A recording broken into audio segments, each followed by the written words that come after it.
नमो ज्येष्ठाय च कनिष्ठाय च नमः पूर्वजाय च परजाय च नमो मध्यमाय चापगल्भाय च नमो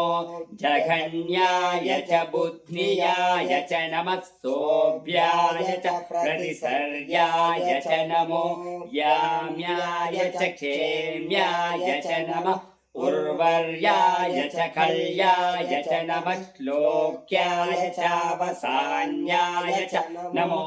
वन्याय च कक्षाय च नमः श्रवाय च प्रतिश्रवाय च नमः आशुषेणाय चाशुरधाय च नमः शूराय चावभिन्दते च नमो